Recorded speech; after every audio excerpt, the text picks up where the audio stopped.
Bonsoir et bienvenue à tous amis turfistes. On va tout de suite analyser les partants de ce quintet sur l'hippodrome d'Enghien. Classica Bleu est une jument délicate. Elle affronte les jeunes ainsi que les mâles. Elle semble plutôt barrée pour les premières places malgré un bon numéro. Si elle reste appliquée, elle peut envisager une place. Kaiser des Granges est resté en forme et tente donc sa chance face aux 5 ans. Certes, il est barré pour le podium, mais a le droit de prendre la 4e ou 5e place à l'aide de son bon numéro. Quinte Flush vient de bien se comporter à Laval en prenant la 3e place. Face à de tels rivaux, sa marge est réduite. Il lui faudra se montrer sérieuse pour espérer prendre une place en bout de combinaison. Legacy JL découvre un engagement idéal et a tiré un bon numéro. Il a été plaisant en dernier lieu sur cette piste d'Enghien. Il sera seulement plaqué aux antérieurs, mais ce ne sera pas un handicap.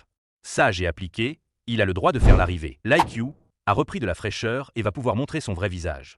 Déférée pour la première fois, elle devrait se plaire sur la courte distance d'Enghien et prétendre aux places. Katia Delpa a entretenu sa condition physique après sa victoire. Elle se plaît des parts lancées et a tiré un bon numéro. L'opposition est de taille, mais elle a sa chance pour finir dans les 5 premiers. Le Graal peut se montrer délicat dans ses allures malgré sa bonne condition. De plus, il partira plutôt à l'extérieur, lui qui ne démarre pas fort.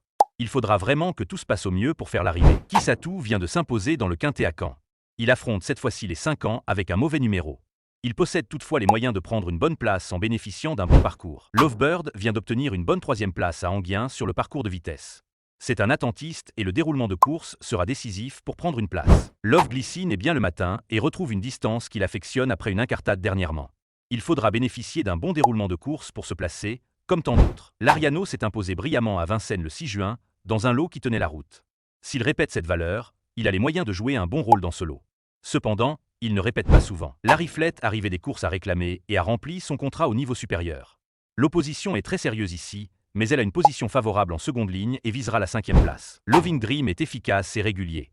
Il a conservé une bonne condition depuis sa 4e place à Enghien. Simplement plaqué aux antérieurs, il faudra le courir caché pour batailler la 4e ou 5e place. L'amont du Douai n'aura pas la partie facile avec cette position à l'extérieur en seconde ligne. Il faudra bénéficier de circonstances favorables pour se mêler à l'emballage final.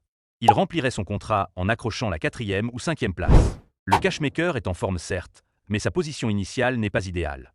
Il faudra donc bénéficier de circonstances favorables, mais une place reste largement envisageable pour ce bon finisseur. C'est maintenant le moment de vous récapituler la sélection Pointurf. Le 4, le 11, le 7, le 9, le 5, le 6, le 15 et le 14. N'oubliez pas d'activer la cloche. Vous trouverez des bases et conseils de jeu en commentaire et dans la description. Bravo et merci à tous ceux qui ont suivi la vidéo entièrement. Merci à tous ceux qui mettent des likes et des commentaires. Et on se dit à demain pour faire le papier ensemble. Bonne soirée à tous.